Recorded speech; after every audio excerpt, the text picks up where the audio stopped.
What's your thoughts of this YouTube boxing? I don't agree with it. It's kind of watered the sport down. 26 professional fights over the space of 15 years. And you sacrifice so much. And it's not a team sport. It's not like football where you've got 11 players running behind the ball. It's the fight camp and the brutal weight cuts to get to competition weight. That was the hardest part. Yeah. Some of the projects I've worked on, The Crown Season 5, Gangs of London Season 2. For me, it's about constantly keeping up my training, my active training, and just going with the flow. Shah, welcome to the Inspired by Show. Thank you for having me, Chloe. Yeah. Good to have you here. Now, you've worn many different hats, if you will, in your journey, and I've got lots of different stories within your story now.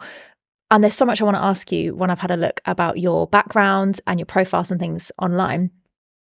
What I noticed, though, is when I've been doing my research, I keep seeing your name popping up, slightly different to what it is in many of the movies you've been in, which is Shah No Pain Hussain. So, Shah, I'm curious, let's start there. Why No Pain? Okay, so the No Pain starts from my mixed martial arts days, the fighting days, where when I made my pro debut, or just before I made my professional debut, back in 2005, I think it was.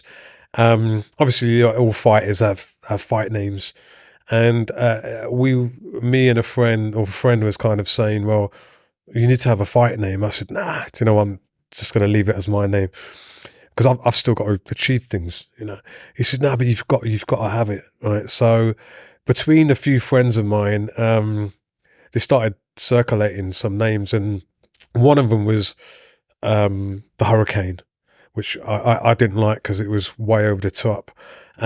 Another one was Mr. Pain, but there was another British MMA fighter who actually had that Mr. Pain. And then we stuck with No Pain, and No Pain stuck. And even all the fight team, the guys in the gym, it was always like, "Yo, No Pain, what's going on? All good?" Yeah. And it stuck. And that's the origins of that nickname.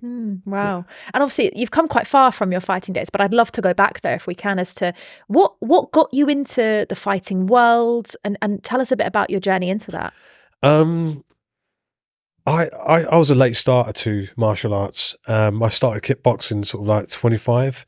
Prior to that, I was basically lifting weights. I got bored of lifting weights, and I wasn't improving.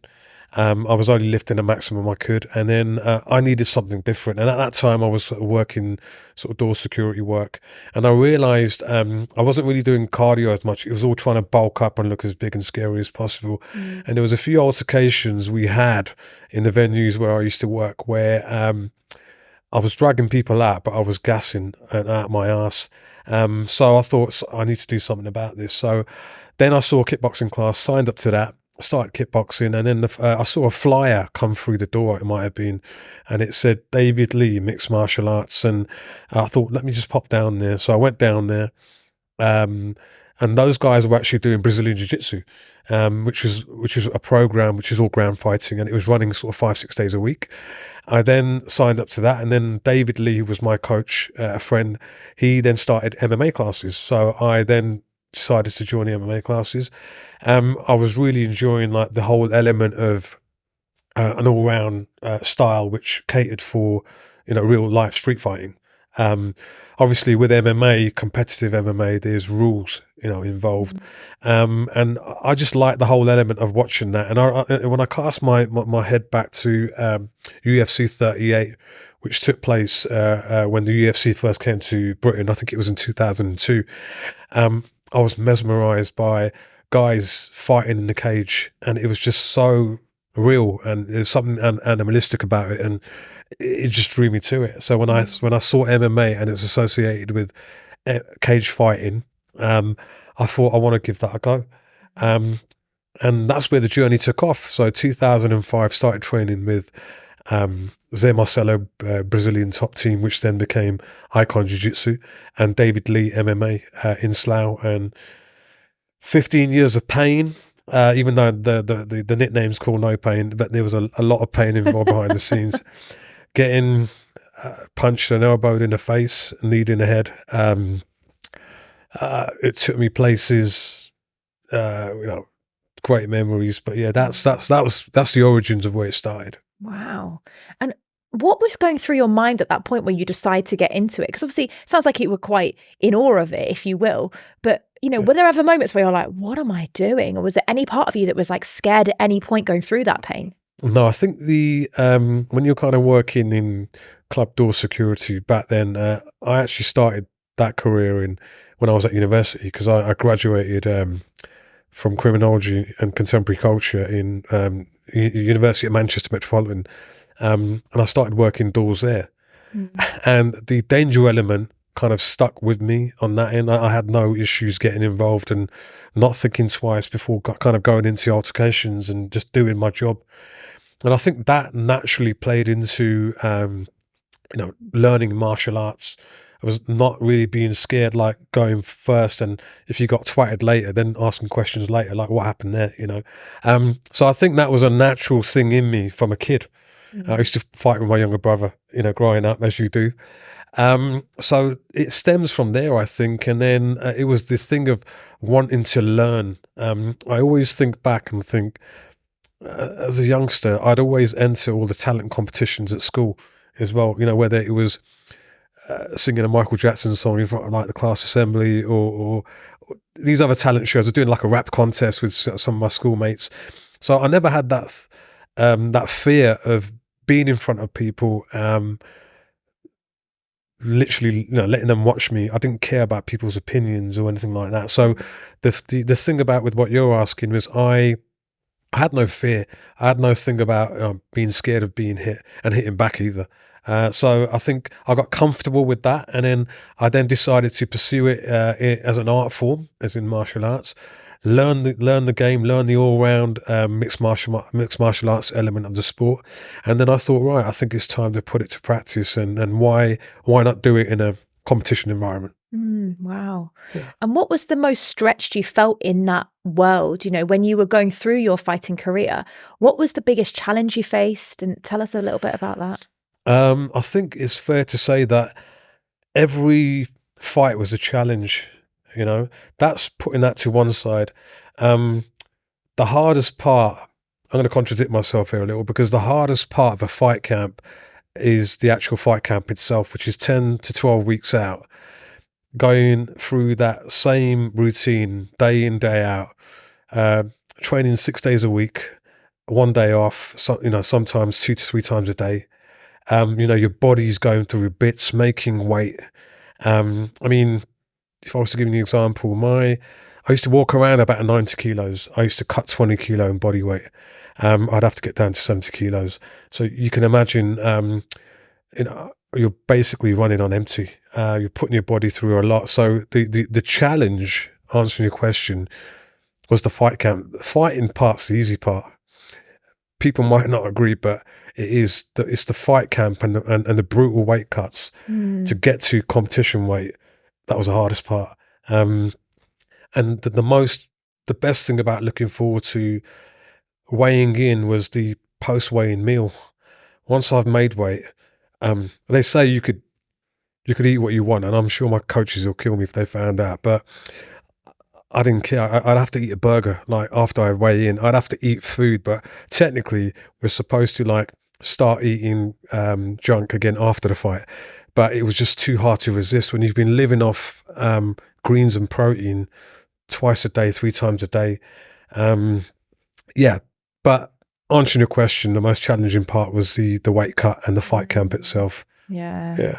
Now, I just wanted to quickly interrupt this episode to share a quick message with you. Now, I've been hosting these interviews with Inspired by Show for a while now, and I've been loving all of the great feedback from our listeners. And it really means a lot when you all share from listening to these episodes, watching these episodes, share your incredible feedback. And I love that you love it as much as we do. Now, my mission for the Inspired by Show is to inspire others to challenge the norm, share their story, knowing that it's okay to be vulnerable and shock horror, take the mask off and be raw and real. So I have a favour to ask. Can you help me on this mission by sharing this episode with someone who you think needs to hear this message? Maybe there's a friend, a loved one, a colleague, or someone that you know that would really benefit from hearing this inspiring story. If you could do that to help us, help even more people to challenge the norm and push themselves out of their own comfort zone, then I'd really appreciate it. So if you haven't already, share this episode with a friend, a loved one, a colleague, or someone that you know would benefit. Now, back to the episode. Wow. I always find when we go through severe pressure in any different environment, when we're under, real pressure of low energy or stress or whatever, we find ourselves within that, like I always say to people, don't read a personal development book, actually go and live an experience, because that will help you find yourself. What did you find out about yourself going through those camps and those fights and that journey? I think what it does is it matures you as a person, as an individual. It makes you mentally tougher. I think, the difference between myself, even now, like 2018, 19, 2020, let's say it's been 4 or 5 years since I've retired. I've put a little bit more weight on. That's down to injuries as well, where I'm still kind of like healing from. But I think it's the element of what the point I'm trying to make is due to having gone through like adversity of like 26 professional fights over the space of 15 years. I don't know how many brain cells that's killed. Probably more during sparring than in an actual fight. But knowing full well that when you're preparing, you're in that environment where the decisions between a win and a loss is so small, right? And you sacrifice so much to get that result. And it's not a team sport. It's not like football where you've got 11 players running behind the ball. End of the day, may the best team win. This is, one-on-one. You're in there with someone else who wants to take your head off. And you've got to do the same. And the pressure is that result. My record was quite even. My professional record was, but I can't even begin to go into the post-fight blues. Once you've come out of a fight, the adrenaline's still rushing through your body. You can't feel anything because the adrenaline's rushing. You're cut, you're split. The pain's only kicking 2 days after. But knowing for well that if the result didn't go your way, that was a 3-month fight camp, brutal weight cut. Not seeing your loved ones, missing social events, just to kind of prepare for that one moment.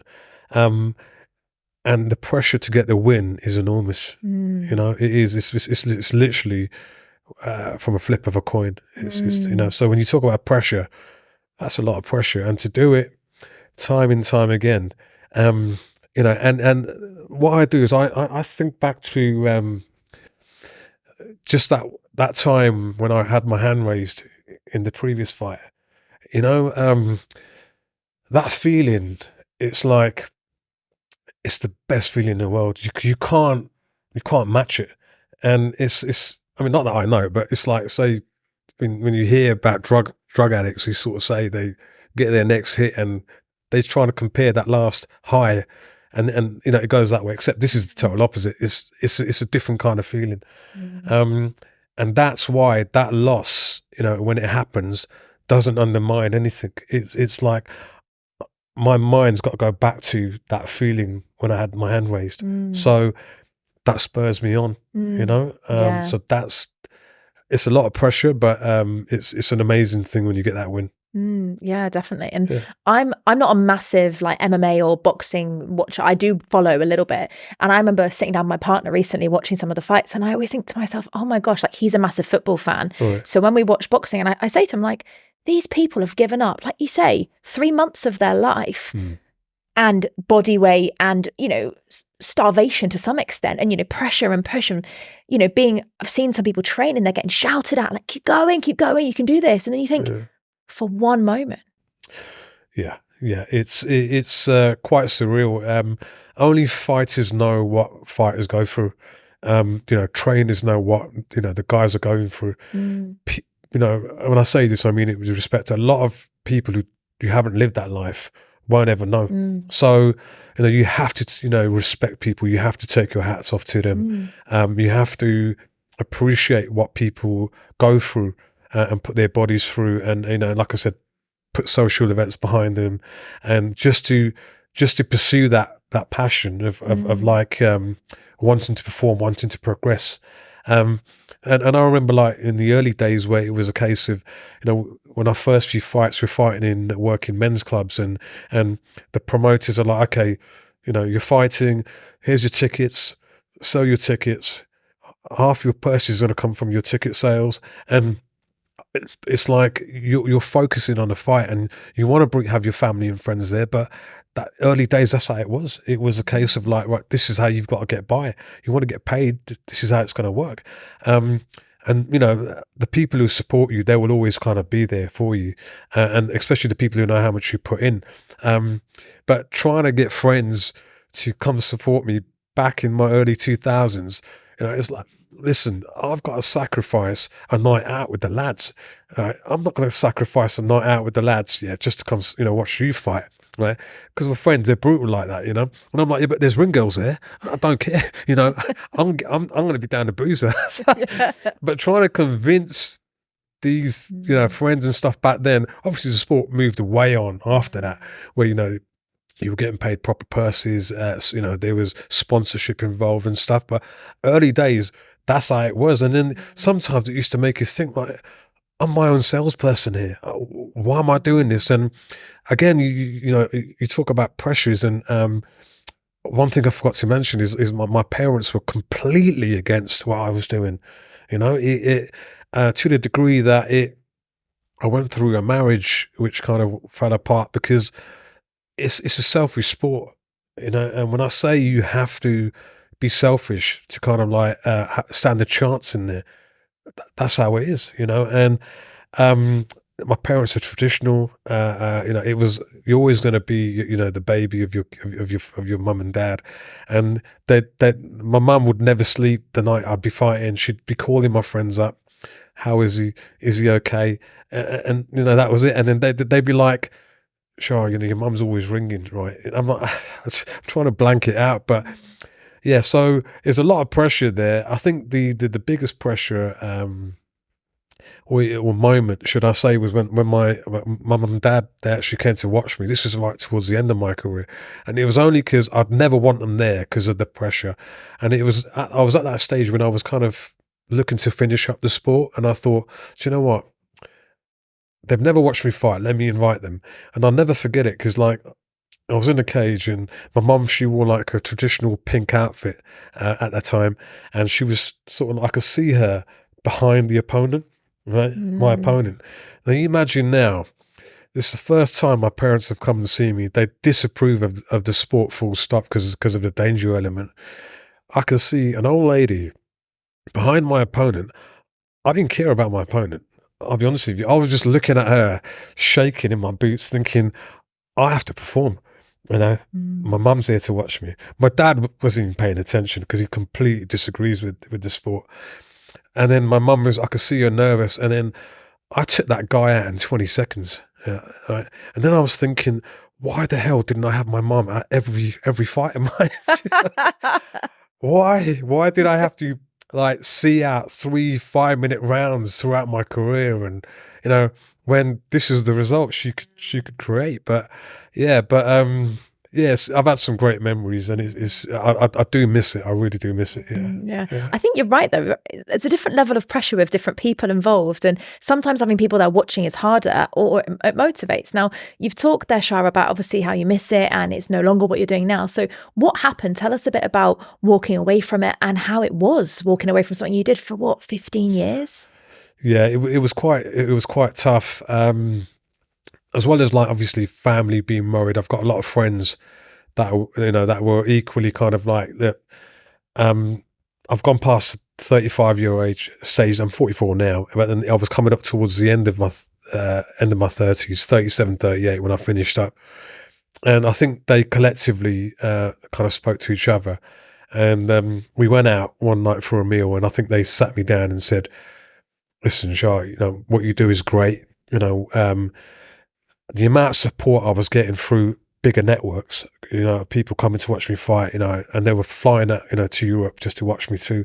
And I appreciated it loads. But when these same people were saying, "Oh, Charlotte, you got to think about your kids and stuff like that," and I was like, yeah, no, I'll do it, again, in selfish mode. And literally it was a case of like, now it's time to finish up now. You've had your fun, travel the world, trained with the best teams, against top fighters. I fought great top opposition, I made a bit of a name, on the circuit for myself. And it's to look, go out on, on a high, because in this sport, there's that danger element, and you've got young kids, and I still kind of like it was still going over my head. And then it was only when I finished one of the fights, so I went back home, and I attended my my son's parents' evening, I think it was. And back then it was face to face. Now they do it all on Zoom and whatnot. And I remember like the teacher saying, "Oh, your Zane," which is my oldest son, she said, "Oh, he was getting a bit upset," and then we asked him what it was, and he said, "Oh, I'll never see my dad." And I remember when she told me that, I froze. I was like, "What?" I thought it hit me then, and I thought, man, I've been so oblivious to this. There was times when like my daughter would, I get the training bag, I'll come back home, and I've been in traffic in London, I've come back, training stuff's all ready, and I'm gone back out again. She'd stop and she'd be in front of the, in front of the door saying, no, I don't want you to go. And I dropped the bag once and I didn't, but then when the teacher said that to me, I kind of stopped and I was like, wow, I need to think about this now. So I then made the decision to kind of call it a day. And answering your question, what occurred after that was I lost my six pack, right? Because I was no longer training like a beast.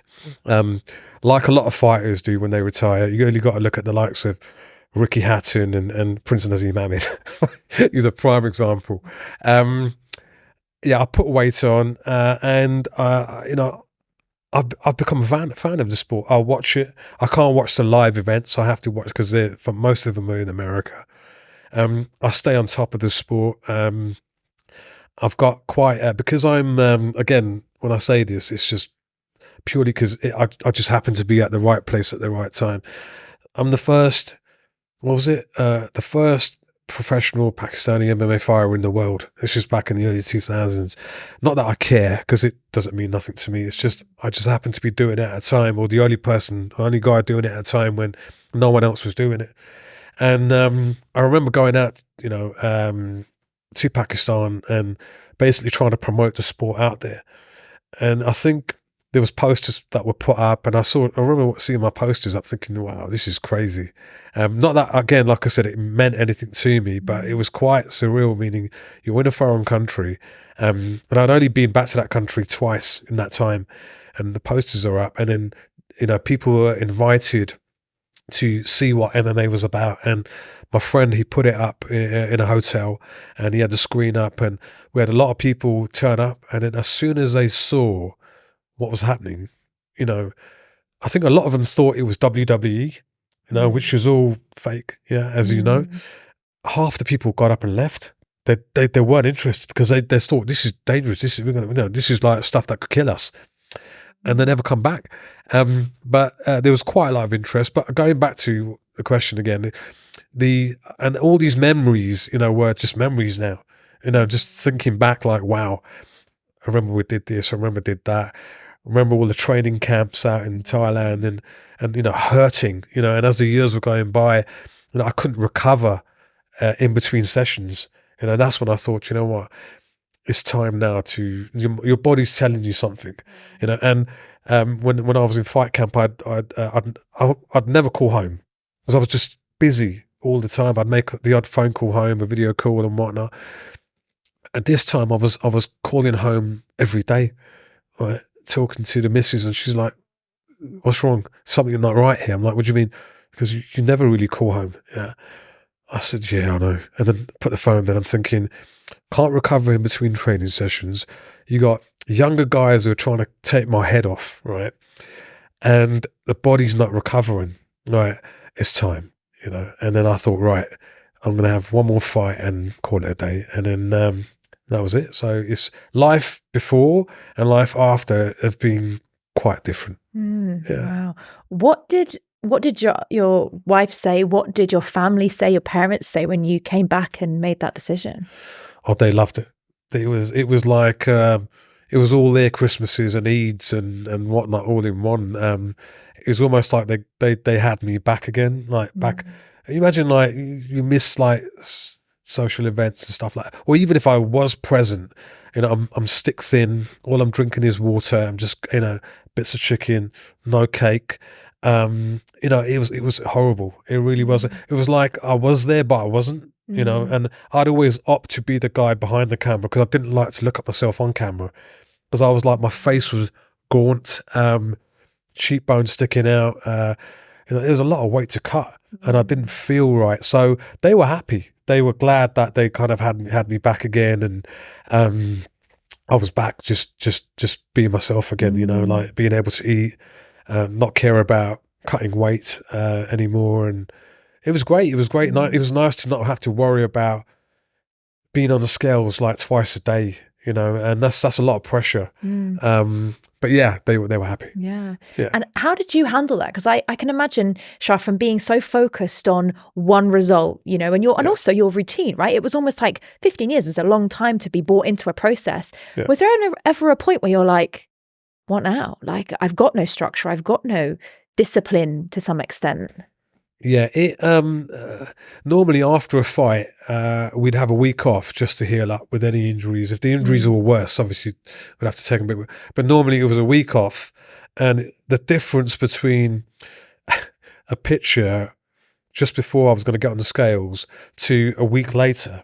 I mean, if I was just giving an example, if I weighed in at say 70 kilo on a Friday, so Thursday evening I'll cut weight to Friday, and then come Saturday when I was stepping in the cage, I was 80 kilos. I would put 10 kilos on in fluid and water weight. And wow. Yeah. So, and then you've got a week off, and that week, the only thing thing in the diary is just to eat. Yeah. And catch up on all the junk you've missed out for the last, but then obviously you had to kind of be sensible because then, you know, a week later, you're going to be back in training again. You know, you're blowing out your ass again a week later because you've been eating crap. But the difference is that's what you asked me, wasn't it? Yeah, was trying to be disciplined enough not to overdo it, right? Because you know that you're going to be back in training camp again. The manager's going to be looking for another fight for you, and just to get that balance, so you don't sort of put on too much weight. Because putting weight on is not a problem; losing it is a problem. You know, that's the biggest thing. So I think it was keeping a fine balance, just getting back to the normality of things again, and not have to worry about training. And then a week later, you actually look forward. Once you've gone through that, the eating the grease, all the junk food, all the milkshakes, all the Coca-Cola, you're back to discipline again. And it was like that. You could switch it off and switch it on again. Wow. Right, back in fight camp mode now. Got to think clean. And that process was just ongoing. And as we spoke about earlier, it is a lot to do. But when you're regimented, it's like a soldier in the army or a Marine. These guys are going to be running everywhere. They're going to be fit. They might be chugging cigarettes, having beers, but guarantee you till 2 o'clock in the morning, that's 6, 7 in the morning, they're going to be going on a big run. And it's just that same discipline, I think, which has helped me apply that discipline throughout the years. And I've just, I got my black belt in Brazilian Jiu-Jitsu in 2022. After 18 years, normally it takes people about 10 years on average to get their black belt. Our coach, Zé Marcelo, he is quite strict. He wants guys to train in the kimono, which is the gi, in order to sort of progress. Because I was doing MMA, I left it a little longer. I only sort of started getting in the kimono in 2012. So 2022, I got my black belt.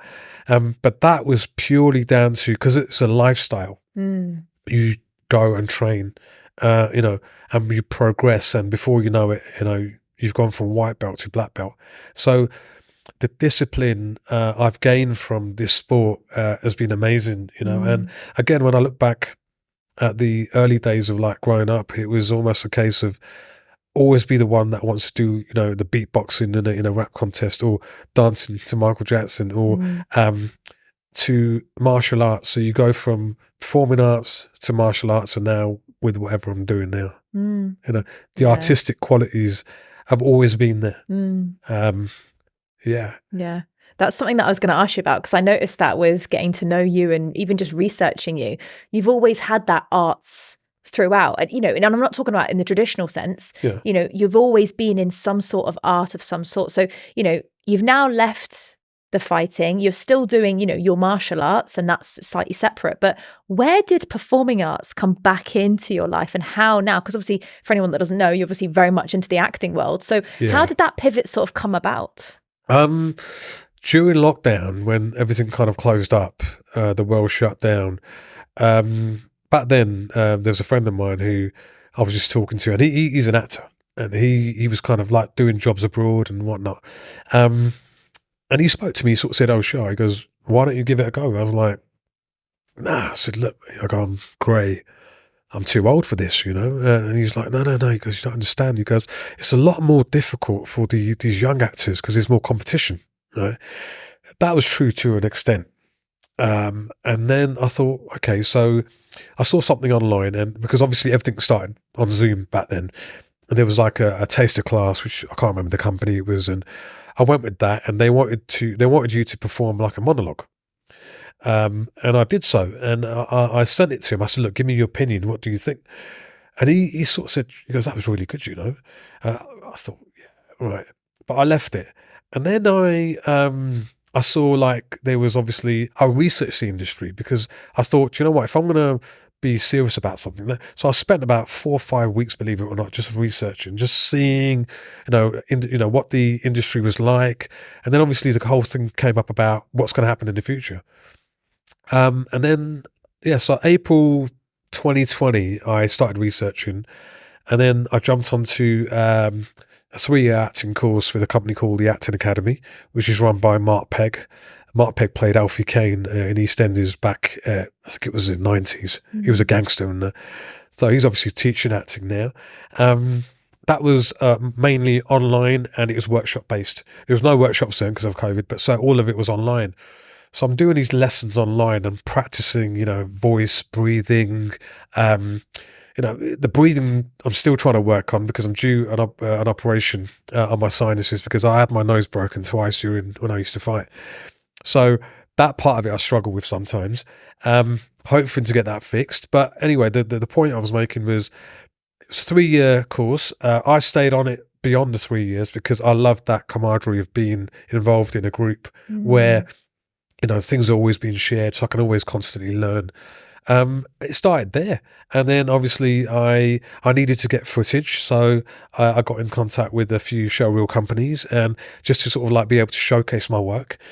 And that's where it started. I got my first showreel together, and then the advice I was given by my friend at the time, he said, "Oh, register, have some profiles on these sites, websites." I did that. He said, "You need to get onto Spotlight, which is the professional actors platform." I thought, okay, I've set myself a goal. I thought, I'm gonna get onto Spotlight. I want to get on Spotlight in 2 years, or maybe 3 years, and then I'll take it from there. I got on Spotlight in 9 months, because I was just relentless. Again, it was that whole thing of when I want something, I will do whatever whatever it takes to get that. So I hit that target like probably 2 years earlier. So I'm on Spotlight now. Got myself my first agent, and obviously it kicked off from there. It was I was booking jobs, and I remember like telling some colleagues at the Acting Academy, I said, "I've got this month, this next month." Don't get me wrong, a lot of it was like all unpaid, and it was like student productions and stuff like that, just to get the ball rolling at the start. And then I literally it took off from there, and then since then I've I've jumped onto. I've changed agent a few times. It's just quite normal in the industry. And I've got an agent for stunt work, spat work, which worked out because of the martial arts background. And I'm now doing acting as well, stunt spat work, and this year fight coordinating through teaching other actors how to fight and perform on screen, which has been amazing, which is quite natural, comes quite natural. And it took off from there, and it's been amazing. It really has. Yeah.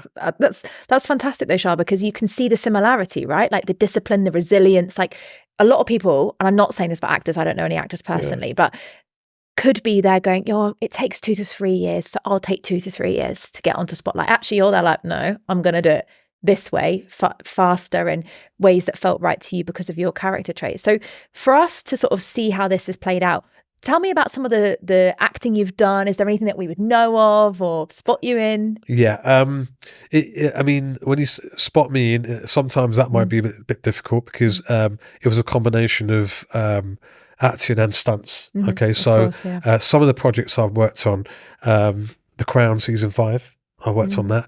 I worked on Gangs of London season 2.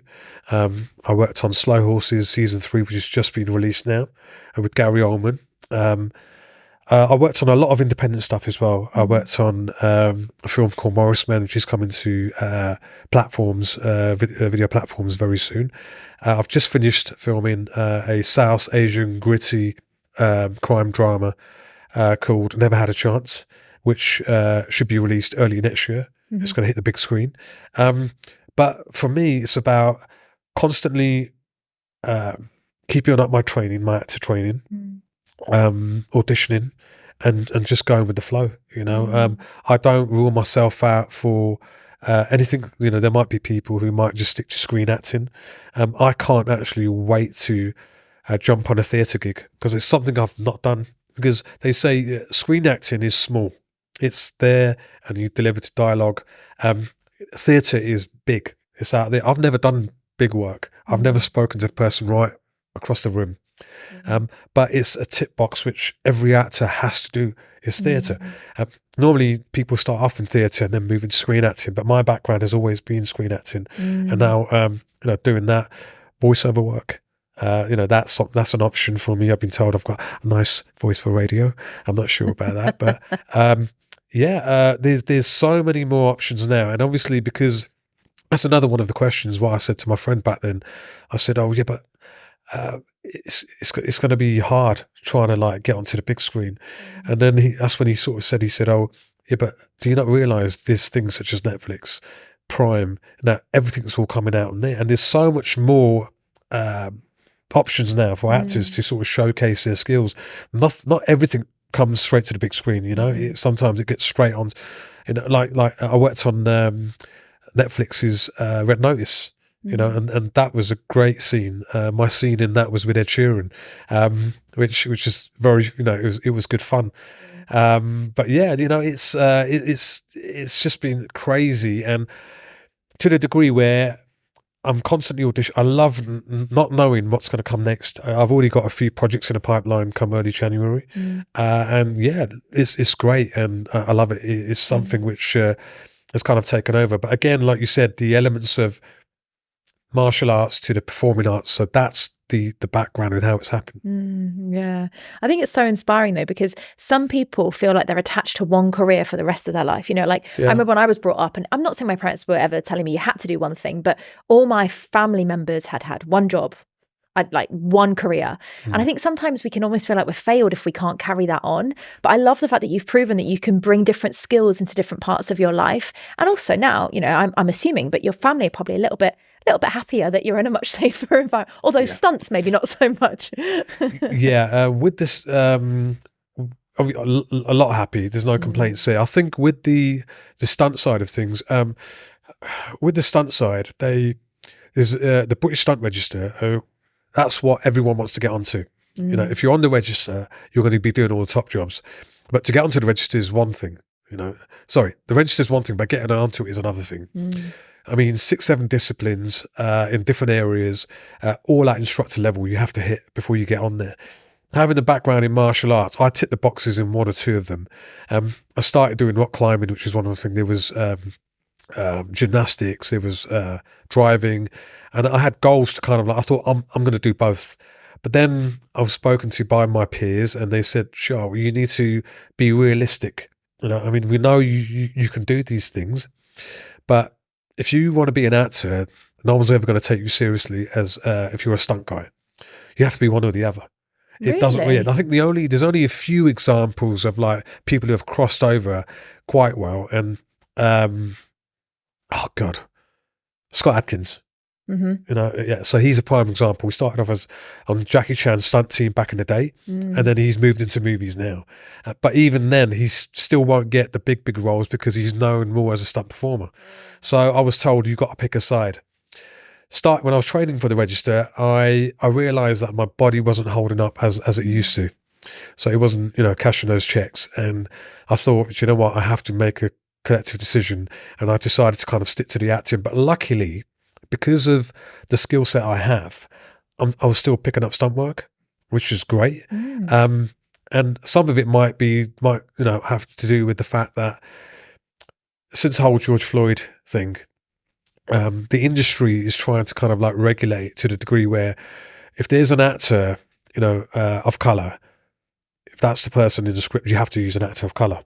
So that might have been one of the opportunities, because you can't no longer get a white person and paint them black and portray it as that. I'm sure it still goes on, but they're trying to change the industry. So for that reason, maybe that's opened up some opportunities for me, and I don't mind that, because it kind of like I'm sticking to my acting, but I'm still picking up stunt work.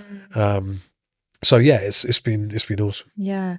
I love your honesty there though, because I think a lot of people can get quite anti that, you know, I obviously from different backgrounds, but for me, when I first started speaking, I would be the only female speaker in the event. And some people would come up to me in the audience and go, "How do you feel like the fact they only picked you because you're a woman?" Yeah. And I say, "But Shah, I don't care why they picked me, as long as they keep picking me and I show them why they should keep working with me, right?" And so I'm curious from your perspective, like, what is your thoughts on the fact that, you know, they are, you know, trying to tick a box to be legit, but also it's for the right reasons, right? Because it's important that there are people like us being seen to show other people that it's possible. Yeah. I think it's quite important, especially in, if you've got a skill, it doesn't matter if you're man, woman, trans, whatever, if you can do a good job at what you're doing, there's nothing wrong with that. I mean, you know, there's always debates on certain platforms on Facebook and whatnot where people are sort of talking about the fact that, oh, should a black person play the role of a black person, etc. I mean, yes, that makes sense when you're talking common sense, but can a straight actor play a role of, I don't know, maybe someone who's gay? You know, if that casting director, if they're happy to play that part, and that casting director is happy with their auditions, and the director's happy with that, go for it. You know, do what you think is right. You know, don't let anything stop you. You know, me personally, I might not be able to play that role, you know, for reasons which are personal to myself. Nothing against it whatsoever, but purely talking about that. I'm just giving an example of like how so if someone's not fit for something, they may be fit for it, but if they've got the skill set and they can follow the direction and people of what people want, why not? You know, don't ever be scared to you know, apply for roles. I'm just talking from acting, because there's, you know, I always see it where people are not sure and they're always doubting themselves. Because one thing I learned is I was always that guy. I was a bit of an introvert. I wouldn't really kind of speak up as such. It was never like 3-4 years ago. This was like never. I would never do it. And I just didn't have that confidence. You know, I wouldn't be able to like sit here and speak to you. I'd be a bag of nerves. I would.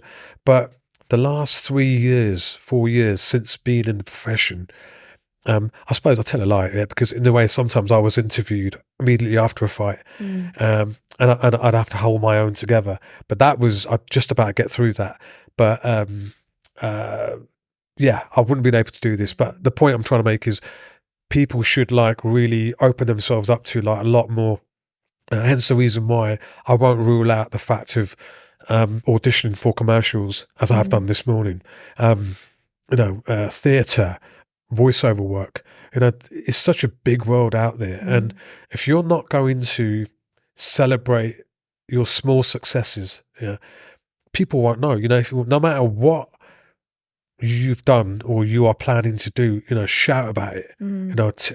Even if it's the smallest of thing, you might get people who roll their eyes at what you're saying and what you're doing, but you know what? Screw them. And give them the middle finger. Don't care. As a matter of fact, do it for that reason. Show them, listen, I'm going to be the reason why you're going to be talking about me. Whether you fail or succeed, just do it. And I made my mind up probably midway towards like when I was finishing up my MMA. I thought, you know what? I'm at a point now where I don't care about what people think about me. I was selfish as it was, right? But now I'm going to show people. I refuse to kind of put myself in a culture where I worry about what people think about me. And I'm gonna do what I want to do. And that's what it was. Whether the South Asian community, people might think, oh, he's a father. Is this guy going through a midlife crisis? What is wrong with him? Why is he gone from MMA, which is extreme, to now movies and films and that sort and stunts? And what's wrong with him? He's not feeling well. I remember, my mum, like, I said to my mum years ago, I said, Mum, I'm feeling a bit depressed and whatnot, a bit stressed. I wasn't depressed. And her thing would be, have a paracetamol, that will sort your depression out. It just shows you that people don't always know, only you know what you're doing. And if you're going to fail, you're going to fail. It's going to be a lesson learned. But that's been my policy all along, and that's what I believe in, and that's what I will continue to believe in. Yeah, I love that though. I think it's so inspiring because so many people take their no, they get one no, they don't get the dream job. Oh my God, I need to change my whole career. And acting, I mean, in any art really, there's so much rejection that happens, doesn't it? Whether it's like me asking people to come on the podcast or you auditioning to things, it's like, it's learning that each no is one step closer, right? Yeah, it is. I think, again, I put it down to the fact that in acting industry, I'm still a white belt. I am, because there's people out there who have achieved so much more, and I look at that and I'm in awe of them. When I see that, it inspires me. I don't get jealous. I get envious. I think, I want that, right? And I'm going to do whatever it takes. Right? And that's exactly what my thought process was at the start, because I set my goals up quite high. I achieved where I wanted to be a lot sooner than where I was. I think my acting coach Mark was saying, after the 3 years you actually qualify to get on Spotlight. 9 months it took, and I felt a little, but I think Mark appreciates the fact that I have that humble approach. I've got that white belt mentality, meaning, I'm still always a white belt. I'm always learning. I never think, even though in Jiu-Jitsu I'm a black belt, but on the mats you're always learning, and this is no different. You're always going to evolve. You're always going to come across experiences that you haven't been in before. I haven't played every single role that's been offered to me, because sometimes it's not my casting type. I'd love to be able to play a role like, I don't know, Leonardo DiCaprio, but look at me, I'm always going to play that villain, that serious guy, that thug, that drug dealer. But I'm happy with that. But I'm always but this is it. When I played my first father role, I loved it. It was something so different to what I'm used to. I could smile more, I could just be what my dad is, basically. But like I said, forever learning, forever auditioning, forever picking up new experiences. And I love it. And I like knowing that tomorrow I don't know what I'm going to do next. Yeah. The variety of it, right? Exactly. There's so much variety. Now, speaking of like your love for the arts in many different forms, you've been in a professional fighting setting for years. You've now doing it more as a passion with your martial arts. You're the first person I'm sat opposite on this show talking about fighting in any capacity. I'm dying to know from your perspective, what's your thoughts of this sort of new industry that's come about, which is like the YouTube boxing, the more of the amateurs, but doing it and getting, a hell of a lot more money for it, a hell of a lot bigger audiences. What's your thoughts? My take on it is I don't agree with it. It's kind of watered the sport down. Well, when I say unfortunately, I'm not going to say that because it can offend people. Not that I care, but the fact I mean is there's an audience. There's an audience for everything. There's an audience for this, what we're doing. There's an audience for when I'm doing my work. And if it gathers an audience, and more importantly, as we all know, money is generated, and a lot of money is generated, people will draw towards that. Yeah. And my personal thoughts on it, I don't really agree with it. I don't watch it. I wouldn't, if there's I would never pay for it. Never pay for it out of my pocket to watch a live, pay-per-view event in it. But it's entertainment. It's probably, for me, it's just over WWE. I don't watch WWE, but I'd say because they're actually trying to hurt each other, I might watch the highlights. It's watered the sport down. Entertainment value-wise, it's brought a new fan base. So on that element of it, it's probably, improved, but I'm not really a fan of it. If you're talking someone like, say, Conor McGregor, who, who's, as well as a businessman, he's a legit martial artist. Maybe not as much now, even though he thinks he is.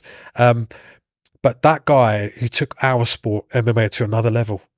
And that is someone who, as a person, I'm not sure, but as a businessman, I take my hat off to him.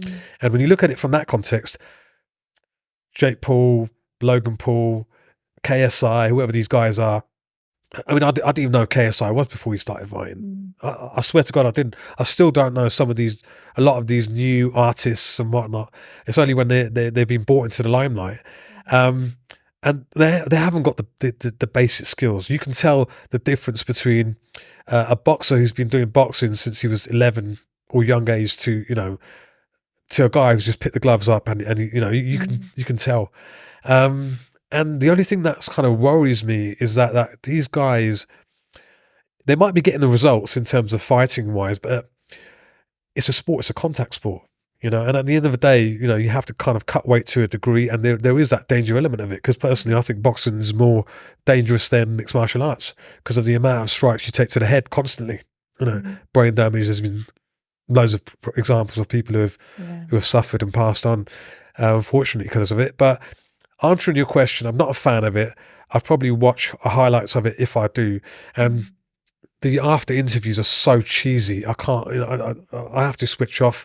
Because they're not real athletes, and I respect them to a degree. I respect anyone who gets into a ring or a cage to showcase off their skills.